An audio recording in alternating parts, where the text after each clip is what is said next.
245장 찬송하시겠습니다. 245장입니다.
묵상기도 하심으로 성탄 감사 예배를 하나님 앞에 드리시겠습니다.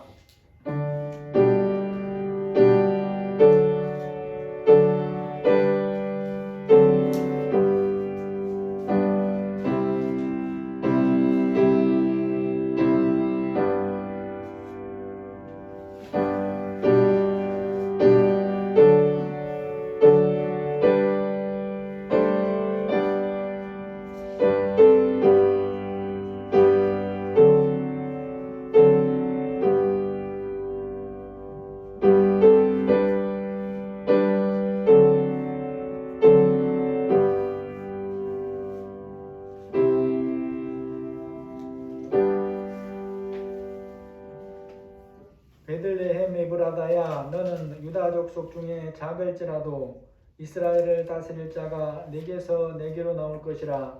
그의 근본은 상고에 영원에 있느니라.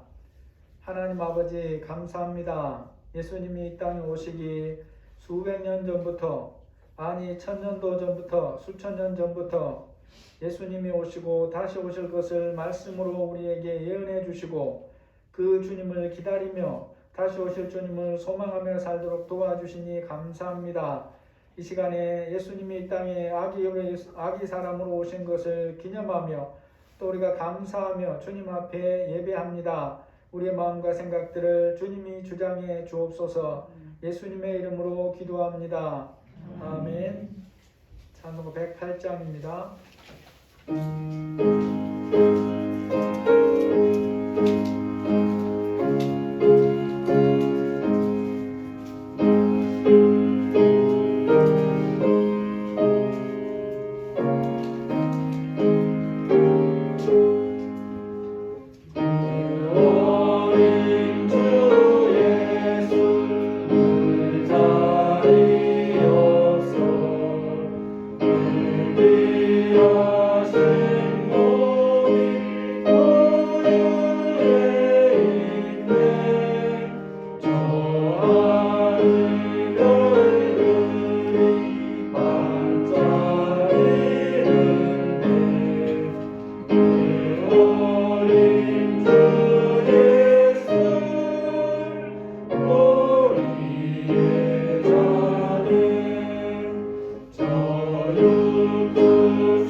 사도신경으로 신앙 고백하시겠습니다.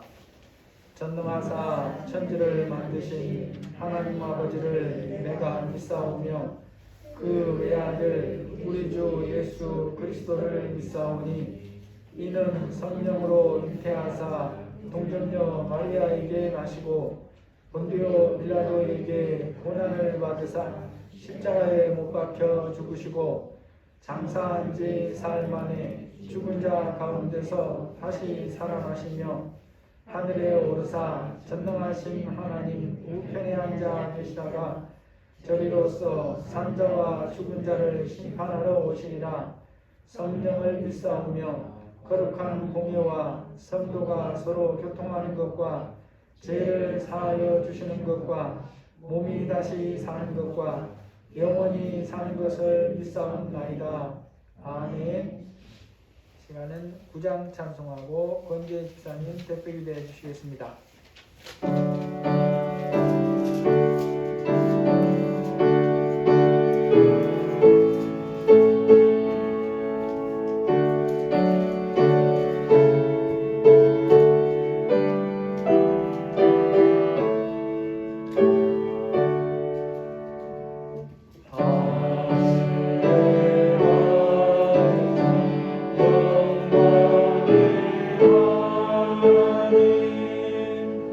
온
우리를 사랑하시어 예수님을 이 땅에 태어나게 하신 아버지 하나님 감사합니다.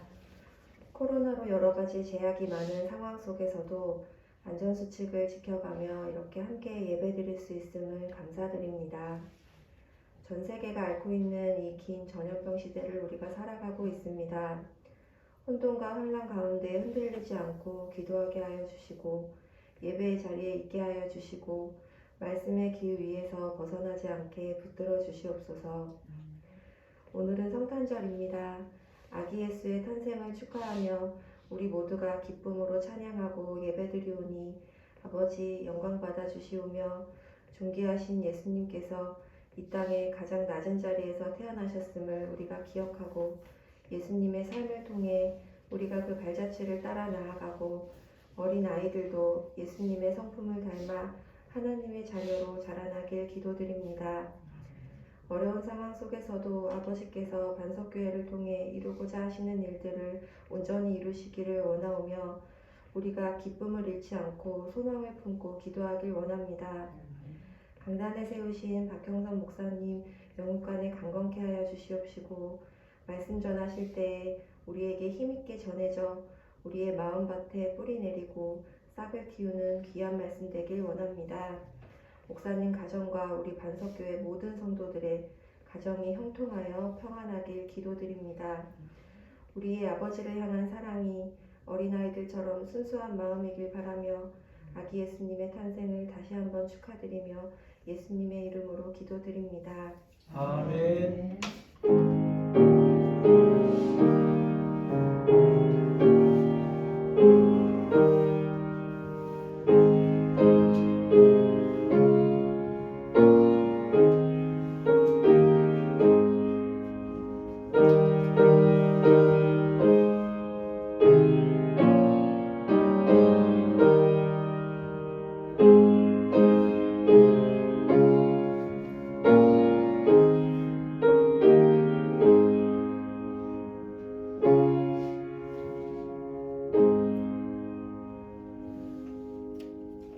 하나님 말씀 다니엘서 12장 1절에서 3절입니다.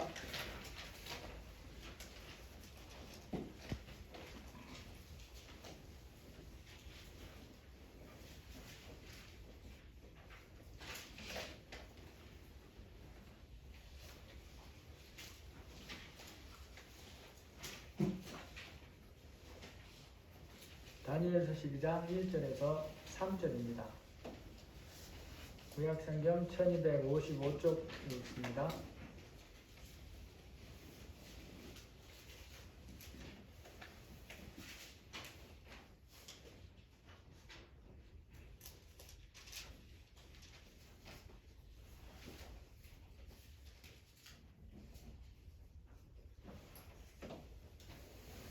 덕규야, 우리 아버님 좀 찾아드려. 연세 드시면 눈이 안 보여. 멀어서도 안 보이고.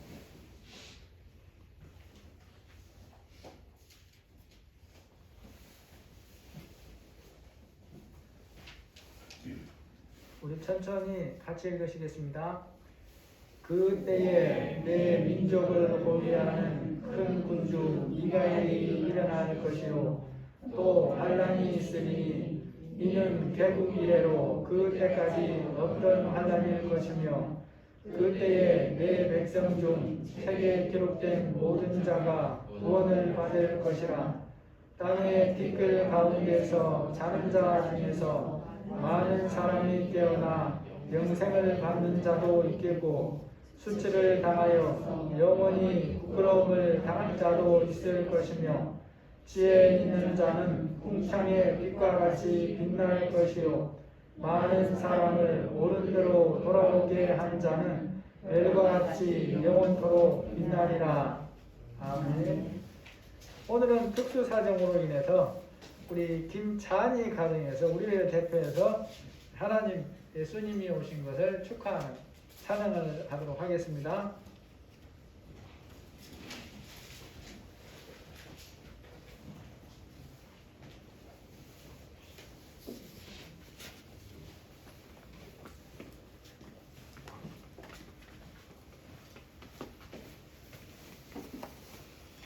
주여. 하고 인사합니다. 편히 인사합니다.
아멘. 감사합니다.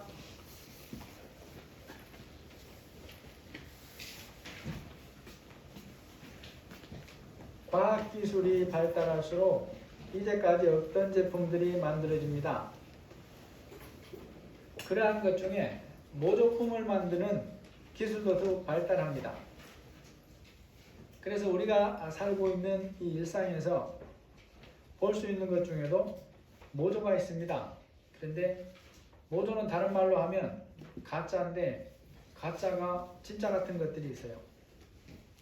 많은 사람들이 그러한 가짜와 진짜를 제대로 구별하지 못한 채 살아가고 있습니다. 한두 발짝 떨어져서 보면 영락없이 진짜인 것처럼 보이는 것 중에 많은 사람들이 가짜를 진짜로 하는 것 대표적인 것이 조화라고 할 수 있습니다. 어떤 조화는 한두 걸음 거리 가까이 다가가서도 이게 진짜인지 모릅니다. 그런데 아무리 정교하게 만들어진 조화일지라도 전혀 속지 않고 간단하게 알아보는 존재가 있어요.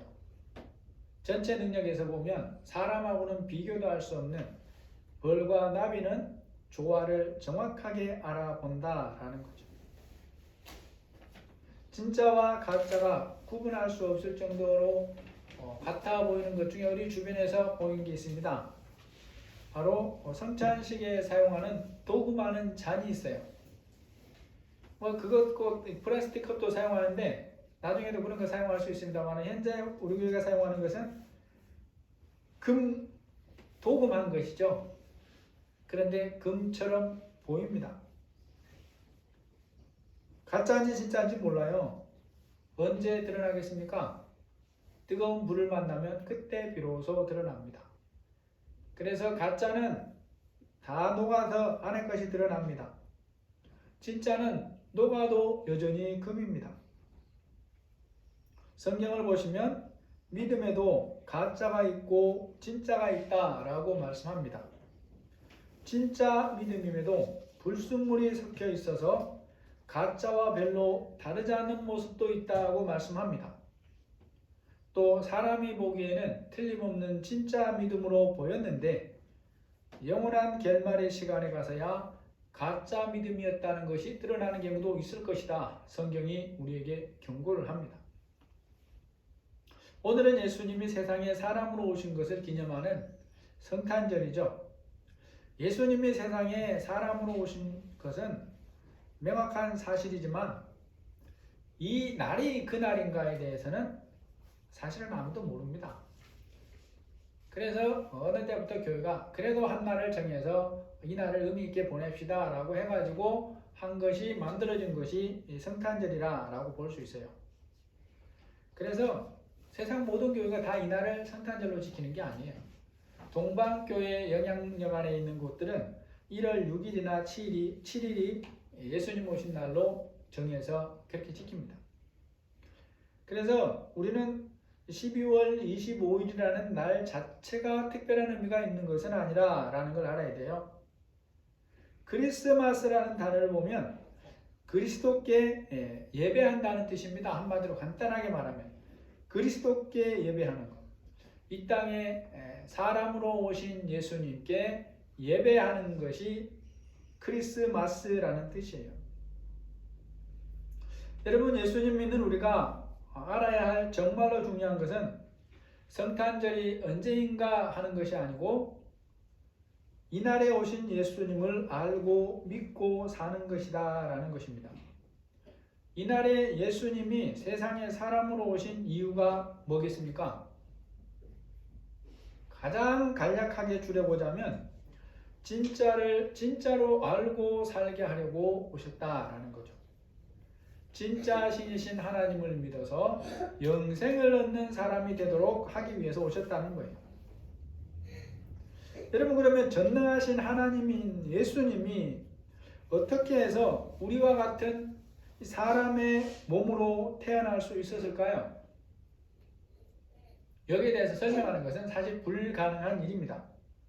왜냐하면 예수님은 사람 부모가 자녀를 낳듯이 그런 방법으로 예수님을 이 땅에 보내신 게 아니기 때문에 그래요.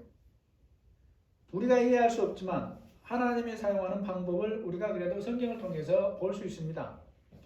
누가복음 1장에 보면 35절에 이렇게 설명을 해요. 천사가 대답하여 이르되 성령이 내게 임하시고 지극히 높으신 이의 능력이 너를 덮으시리니 이러므로 나실 바 거룩한 이는 하나님의 아들이라 일컬어지리라. 이 말씀은 하나님께서 천사를 보내서 마리아에게 해주신 말씀이에요. 이때 마리아는 남자를 알지 못하는 사람입니다. 그래서 남자를 알지도 못하는데 잉태하여 아들을 낳을 것이라고 하니까 마리아가 놀라서 물어요. 나는 남자를 알지 못하는데 어떻게 이런 일이 일어날 수 있습니까? 마리아가 남자를 알지 못한다는 것은 오빠나 아버지 같은 다른 남자들을 알지 못한다는 게 아니라 결혼을 하자는 처녀라 라는 그런 뜻입니다. 그러니 당연스럽게 아기를 가질 수도 없는 거죠. 처녀가 혼자서 아기를 가질 수 없는 것입니다. 그러니까 하나님이 말씀합니다. 성령이 내게 임하시고 지극히 높으신 이의 능력이 너를 덮을 것이다. 이것이 무슨 뜻이냐면 사람의 능력으로 아니고 성령 하나님의 능력으로 예수님이 마리아의 태중에 아기로 잉태하게 될 것이다 라고 하는 그런 말씀이죠. 우리가 이 말씀을 이해하거나 혹은 믿으려면 알아야 될 것이 있습니다. 성령님이 어떤 능력을 가진 분인가를 알아야 돼요. 성령님이 성부, 성자, 성령, 삼위일체 하나님이 성령 하나님이라는 것을 우리가 압니다. 그런데 이 성령님이 구체적으로 어떤 능력을 가졌는가에 대해서는 우리가 잘 모르는 경우가 있어요. 천지 창조에 있어서 삼위일체 하나님의 역할을 보면서 우리가 살펴볼 수 있는 게 있습니다. 천지 창조는 삼위일체 하나님이 하셨는데 구체적인 역할이 있어요. 성부 하나님은 쉽게 말하면 천지 창조를 설계를 합니다. 그리고 성자 예수님은 말씀으로 계시는 분이니까 빛이 있으라라고 말씀을 하시는 분이에요. 그리고 성령님은 그 말씀대로 있게 하시는 이 일을 합니다. 그래서 삼위일체 하나님이 세상을 지으신 것을 건물을 짓는 것에 비교해 보면 우리가 좀 더 쉽게 이해할 수 있어요. 건물을 지을 때에 가장 먼저 설계자가 설계를 합니다. 그런데 설계를 했다고 건물이 다 지어진 건 아니잖아요. 그 설계도를 따라서 공사를 감독하는 사람이 있습니다. 그리고 감독의 말을 따라 건물을 짓는 사람들이 있어요. 성부 하나님은 설계를 하시고 성자 예수님은 감독을 하시고 성령 하나님은 짓는 분입니다. 이게 우주 창조에 있어질 때 하나님이 하신 일인데, 이제 그럼 이게 진짜인가? 성경을 한번 봐야죠. 창세기 1장 1절에서 3절에 이렇게 말씀해요. 태초에 하나님이 천지를 창조하시니라. 땅이 혼돈하고 공허하며 흑암이 깊음 위에 있고 하나님의 영은 수면에 운행하시니라. 하나님이 이르시되 빛이 있으라 하시니 빛이 있었고 빛이 하나님이 보시기에 좋았더라. 요한복음 1장 1절에서 3절에 보면 태초에 말씀이 계시니라. 이 말씀이 하나님과 함께 계셨으니 이 말씀은 곧 하나님이시니라. 그가 태초에 하나님과 함께 계셨고 만물이 그로 말미암아 지은 바 되었으니 지은 것이 하나도 그가 없이는 된 것이 없느니라. 창조에 대한 이러한 말씀을 보면 우리가 역할이 나누어져 있구나라는 걸 볼 수 있어요. 하나님이 세상을 지으셨다는 것은 삼위일체 하나님이 함께 지으셨다라는 그런 뜻이죠. 창세기 1장 2절에 하나님의 영이 수면에 운행하신다고 그랬는데, 이때 하나님의 영은 물론 성령님을 말합니다. 성령님은 성령 하나님 자체로 하나님이시지만 또 성경에 보면 하나님의 영이라고도 표현되어 있고 예수님의 영이라고도 표현하고 있어요. 그러니까 우리가 이런 말씀들을 잘 살펴볼 필요가 있다라는 것입니다. 우리의 성령 하나님이 어떤 능력을 가지신 분인가를 우리가 알아야 된다는 거예요. 예수님이 말씀하실 때에 그 말씀을 따라 세상 만물을 없는 것에서 있게 하시는 능력을 가진 분이 바로 성령님이라는 거죠. 성령님이 그런 창조주의 능력을 가지고 성부 하나님의 뜻을 따라 처녀 마리아의 태중에 아기 예수님을 잉태하게 하셨다라는 것이 아기 예수님이 이 땅에 사람으로 오시는 과정에서 하나님이 하신 일이라는 거예요. 이제 그러면 우리가 중요한 게 있습니다. 성령님이 어떤 분인가를 바르게 알고 믿고 사는 것은 아기 예수로 오신 성자 하나님을 믿는 것에만 영향을 미치는 게 아니에요. 우리에게는 이제 그런 부분에 영향을 미치지 않습니다. 그럼 어디에 영향을 미칩니까? 오늘 우리가 예수님을 믿는 믿음을 가지고 사는 일에 큰 영향을 미칩니다. 성령님을 바르게 알아야 바른 믿음으로 살 수가 있어요. 우리가 성령님을 바르게 아는 것이 얼마나 중요할까요? 믿는 사람이 성령님을 아는 중요성은 한 줄로 다 말할 수는 없지만 성령님의 도우심을 입지 않고는 믿음으로 살 수가 없습니다. 성령님의 도우심을 입지 않고는 하나님의 은혜 안에 살 수가 없어요. 여러분, 우리가 믿은 후에 믿음으로 살겠다고 굳게 결심하기도 합니다. 그래서 어떤 사람은 부모인제를 떠나기도 하고 어떤 사람은 요즘도 그래요. 이슬람권에서 심히 때로는 자기 나라를 떠나기도 합니다. 믿음을 지키기 위해 그렇게 하기도 해요. 또 어떤 사람은 믿음을 지키기 위해 큰 손해를 보기도 하죠. 이런 일들은 다 다른 사람이 보기에는 바보처럼 보일 수 있고 어리석게 보일 수도 있어요. 그래도 그렇게 합니다. 그런데 그럼에도 우리가 알아야 될 것이 있어요. 그런 모든 것을 해도 성령님의 도우심을 입지 않고는 하나님이 바라시는 승리하는 믿음을 가지고 살 수는 없다는 거예요. 특정한 순간이나 짧은 기간은 가능할지 모르지만 남은 평생의 삶을 승리하는 믿음으로 하나님 주시는 평안 안에 살 수가 없다라는 것입니다. 예수님을 이미 믿은 우리가 성령님을 바르게 아는 것이 그처럼 중요하고 성령님과 지금 바른 관계를 가지고 사는 것이 그 정도로 중요한 일이라는 거죠. 그래서 저나 여러분이 이 부분을 점검하면서 살아야 됩니다. 나는 성령님이 어떤 능력을 가진 분으로 알고 있는가라는 거죠. 지금 내가 그 성령님과 살면서 어떤 관계를 맺고 살고 있는지도 점검을 해야 된다라는 거죠. 성령님과 친밀하게 동행하는 것 외에 예수님께서 우리에게 믿음으로 승리하는 다른 길을 일러주신 적이 없어요. 여러분, 성령님이 오시는 것이 얼마나 중요한가에 대해서 예수님이 제자들에게 하시는 말씀이 있습니다.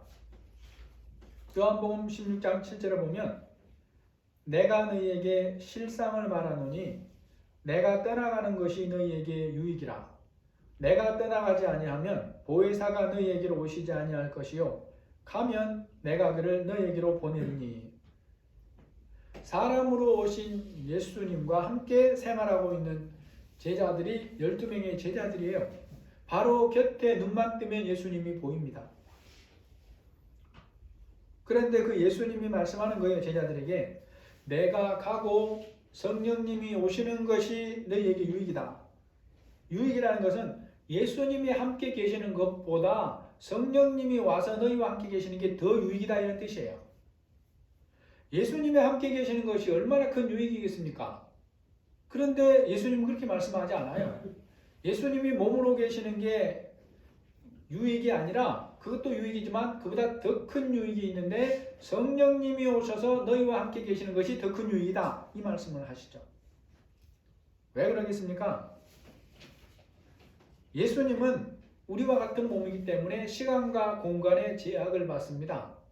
그래서 예수님 중에, 예를 들어서 예수님이 제자 중에 베드로와 함께 있으면 나머지 11명이 다른 장소에 있을 때 그들과 함께 있을 수가 없어요. 성령이 오셔야 믿는 모든 사람들과 24시간 365일 평생을 영원한 하나님 나라에 이르기까지 함께 하실 수 있어요. 성령님은 믿는 모든 사람이 드리는 기도를 개인적으로 다 들으시고 하나님의 시간에 하나님의 방법으로 응답하시는 것입니다. 그러니까 저나 여러분이 성령님과 친밀한 사이가 아니고는 이 하나님의 은혜 안에 사는 길이 없는 거예요. 얼마나 중요한지 모릅니다. 그러면 이미 복음을 듣고 진짜 구원자이신 예수님을 믿고 있는 우리들은 어떻게 사는 것이 진짜 신이신 하나님을 믿는 것이겠습니까? 영원한 하나님 나라에 들어갈 것을 준비하면서 믿음으로 사는 것이 진짜 하나님을 믿는 그런 삶이에요. 예수님의 세상에 마리아의 태중에 아기로 처음 오시기 전에는 많은 사람들이 그 예수님을 기다렸죠. 그런데 그 예수님은 이미 2000년 전에 오셨어요. 그래서 우리들은 그 예수님을 기다리는 게 아닙니다. 다시 오실 예수님을 기다리는데, 예수님이 처음 오실 때는 구원자로 오셨어요. 그래서 가장 낮은 구유에 오셨죠. 그러나 다시 오실 때는 그러지 않습니다. 가장 높은 세상을 심판하실 심판주로 오십니다. 오늘 본문에 보니까 예수님이 다시 오실 때의 일을 말씀하는데, 그때에 내 민족을 호위하는 큰 군주 미가엘이 일어날 것이요 또 환란이 있으리니 이는 개국 이래로 그때까지 없던 환란일 것이며 그때에 내 백성 중에 내 책에 기록된 모든 자가 구원을 받을 것이라. 이 성경의 말씀은 한 시대를 말하는 게 아니고 중첩해서 말합니다. 그래서 여기는 두 가지를 말해요. 물리적으로 먼저 이스라엘에게 일어날 고난을 말합니다. 그리고 예수님이 다시 오실 때 일어날 일을 말해요. 그런데 하나님이 다니엘에게 이 말씀을 주시는 때가 언제냐는 것입니다. 이것은 예수님이 아기로 오시기 전에 약 530년 전에 주어진 말씀이에요. 그런데 그때에 이미 예수님이 처음 오실 것만 아니라 다시 오실 것을 함께 말씀하고 있고 영원한 결산에 대해서까지 함께 말씀하시는 하나님이라는 것입니다. 왜 이렇게 말씀해 주겠습니까? 그 예수님을 맞이할 믿음을 가지고 사는 것이 그처럼 중요하기 때문이고, 믿음을 가지고 예수님이 오시는 것을 우리가 맞이하지 못하면 우리는 하나님의 나라에 들어갈 수가 없는 것입니다. 그래서 다니엘 이후를 사는 사람들은 하나님께서 주신 이러한 말씀이 이후의 인류 역사에서 어떻게 실제가 되고 있는가를 성경을 보면서 알아야 됩니다. 그래서 믿음 없는 사람이 되지 말고 믿음 있는 사람이 되어야 된다라는 거죠.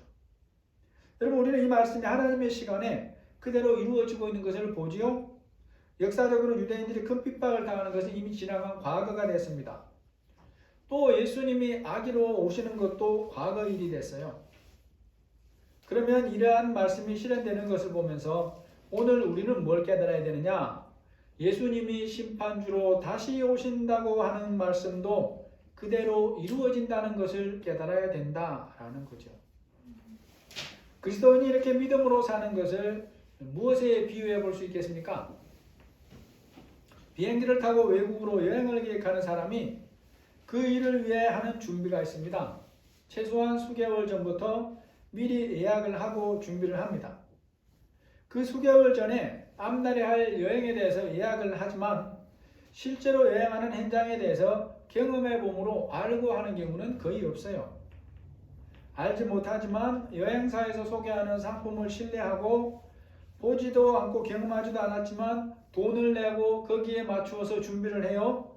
그리고 그렇게 준비를 했다가 날짜가 되면 공항에 가서 비행기를 타고 실제로 출발을 합니다. 사람들이 만들어 파는 여행 상품에 대해서도 그렇게 준비를 해요. 그렇다면 하나님의 말씀에 대해서 우리는 어떤 태도로 가지고 살아야 되겠냐라는 거죠. 예수님이 심판주로 다시 오시는 정확한 시간은 알 수 없지만 하나님의 시간이 되면 반드시 오시고 영원한 결산을 한다는 것입니다. 예수님이 그렇게 다시 오실 때 오늘 본문의 일을 이루시는 거예요. 그때 내 백성 중에 책에 기록된 모든 자가 구원을 받을 것이라.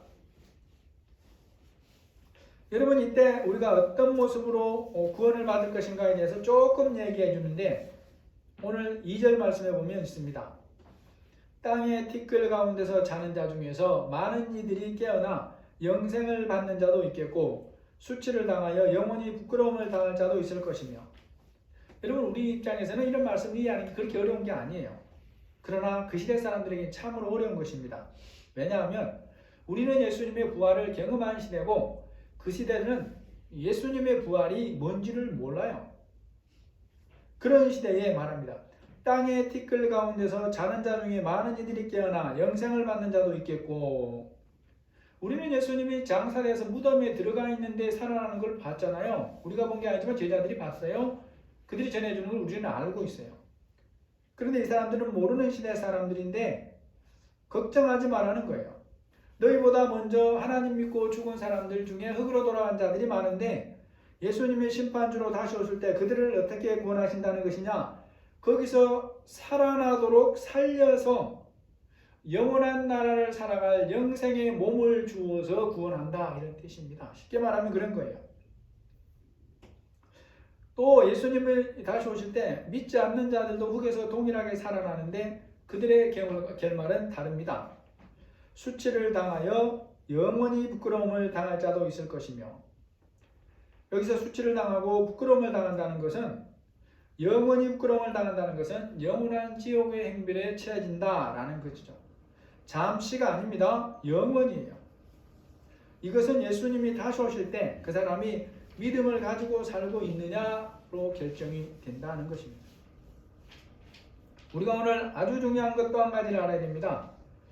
예수님이 다시 오실 때 심판만 하는 게 아니고 예수님 믿고 산 사람들에게 영원한 결산도 같이 합니다. 그리고 그 결산 상급에 따라서 영원한 천국에서의 삶이 결정돼요. 이게 우리가 알아야 될 아주 중요한 사실이에요.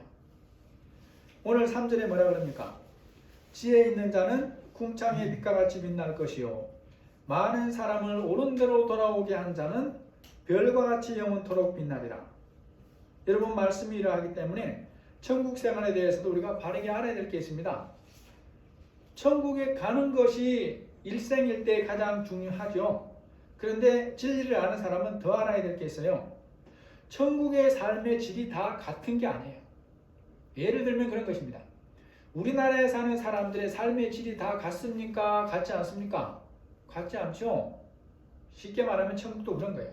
우리 수준으로 다 이해는 못해요. 그러나 바울같이 생명을 걸고 하나님께 모든 것을 걸고 산 사람하고 예수님이 십자가 달릴 때 한편 구원받은 강도가 같은 대우를 받는 게 아니에요.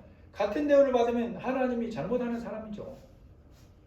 근데 우리는 이 부분을 너무 간과하게 여겨요. 어떻게 그냥 내 맘대로 예수 믿고 살아도 적당히 살다가 죽을 때 천국에만 가면 되지, 이런 얄팍한 생각을 한단 말이죠.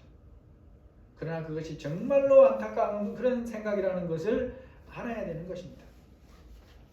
지혜 있는 자는 궁창에서 빛과 같이 빛날 것이라 라고 해요. 여기서 지혜 있는 자가 어떤 사람입니까? 이 땅에 사는 동안 진리의 말씀을 알고 믿음으로 순종하면서 산 사람을 말합니다. 하나님은 심은 대로 거두게 하신 분이라는 것을 믿고 보이는 것이나 욕심이나 육신이 전부가 아니라 영생을 위해 심는 삶을 산 자가 지혜로운 사람이다 라는 거죠. 많은 대로 사람을 옳은 대로 돌아오게 한 자는 어떤 사람입니까? 하나님의 말씀을 따라 믿음으로 형제를 구하고 세워가는 성김의 삶을 산 사람이에요. 진리를 알고 믿음을 가지고 기도와 물질과 수고의 헌신으로 주님의 몸된 교회와 형제를 사랑하고 섬기면서 산 사람들을 가르치는 것입니다. 그럼에도 여러분, 많은 믿는 사람들이 이 진리의 깊이를 너무나 얕은 것으로 알고 살아요. 그래서 예수를 믿기는 하는데 보이는 세상이 전부인 것 같은 생각을 가지고 사는 것입니다. 여러분, 우리가 그럴 위험이 있기 때문에 로마서 9장 33절에 보면 이렇게 경고하고 있어요. 보라, 내가 걸림돌과 거치는 바위를 시온에 두노니 그를 믿는 자는 부끄러움을 당하지 아니하리라 한과 같으니라. 세상에 그 보이는 것들이 전부인 것처럼 보이는 것들이 우리의 믿음을 실현하고 우리의 믿음을 견고하고 정밀하게 만들어주는 거치는 것들이 된다 하는 거죠. 그러니까 이건 아주 중요한 사실이에요. 그러는 중에서 하나님의 말씀을 따라 믿는 자는 부끄러움을 당하지 않는다. 이것이 하나님의 약속이라는 것입니다. 오늘 말씀을 정리해 보겠습니다. 하나님을 믿는 우리가 맞이하는 성탄절은 2000년 전의 사람들과 다릅니다. 우리는 오늘 다시 오실 예수님, 영원한 결산과 심판을 하시려고 다시 오실 예수님을 기다리고 하나님이 말씀하시는 믿음을 가지고 준비하면서 사는 그런 사람들이에요. 여러분, 때가 되면 모든 사람들이 가진 믿음의 본래 모습이 드러나게 됩니다. 그래서 어떤 사람의 믿음은 가짜로 드러날 거예요. 또 어떤 사람은 불 가운데서 겨우 구원을 얻는 그런 사람도 있어요. 어떤 사람은 하늘의 별과 같이 영원토록 빛나는 그런 사람도 있습니다. 저나 여러분이 어떤 사람이 되어야 될까? 우리 한번 다시 말씀을 통해 기억해 보시고, 지혜 있는 자는 궁창의 빛과 같이 빛날 것이요 많은 사람을 옳은 대로 돌아오게 한 자는 별과 같이 영원토록 빛나리라고 하신 영원한 하나님 나라를 소망하면서 오늘도 다시 오실 예수님 바라고 믿음으로 사는 우리가 되시기를 예수님의 이름으로 축복합니다. 아멘. 하나님 아버지, 감사합니다. 오늘도 우리에게 함께하여 주셔서 하나님 앞에 나와 예배할 수 있도록 인도해 주시니 감사합니다. 우리의 연약한 믿음들을 불쌍히 여겨주시고 이 보이는 찰나에 마음 빼앗기지 아니하고 영원한 하나님 나라를 소망하며 믿음으로 준비하는 우리 모두가 되게 하여 주옵소서. 예수님의 이름으로 기도합니다. 아멘. 찬송가 112장입니다. 그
앞에 귀한 성탄 감사 예배드리고 또 귀한 물질 드림을 감사합니다. 우리 성도들 가정에 하나님이 풍성한 은혜를 부어주시고 하나님 안에 풍성한 성탄절 되도록 우리의 마음들을 주장해 주시고 축복해 주옵소서.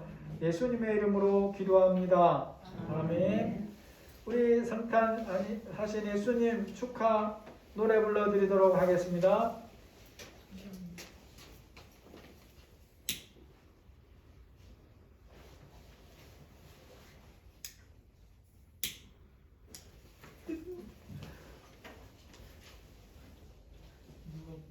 자, 우리 노래 부르겠습니다.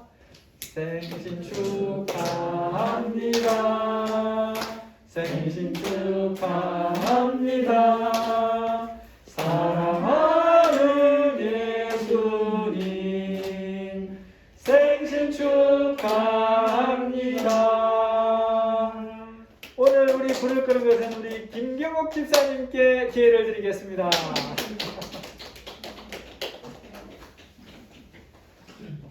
입으로 불지 마시고 손으로 이렇게 꺼주세요. 예,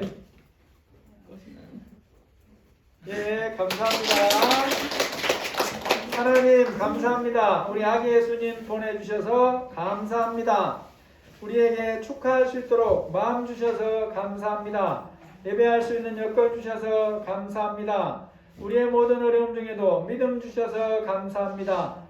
또 특별히 오늘 하나님 앞에 우리를 대표해서 불을 끈 우리 김경옥 집사님 머리부터 발끝까지 영육간에 건강을 주시고 회복해 주시고 그 남은 인생 하나님께 온전히 헌신된 삶을 살도록 복을 다하여 주옵소서. 예수님의 이름으로 기도합니다. 아멘. 우리 찬송가 104장입니다. 우리 광고 보시면 잘 보시고 2번 3번 꼭 읽으시기 바랍니다. 104장입니다.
주 그리스도의 은혜와 하나님의 사랑하심과 성령의 교통하시고 인도하시고 보호하시는 은혜가 이미 오신 예수님을 믿고 다시 오실 예수님을 기다리며 믿음으로 준비하며 영원한 삶을 살기로 다짐하는 우리 모든 성도들 위해 지금부터 영원토록 함께 계실지어다. 아멘.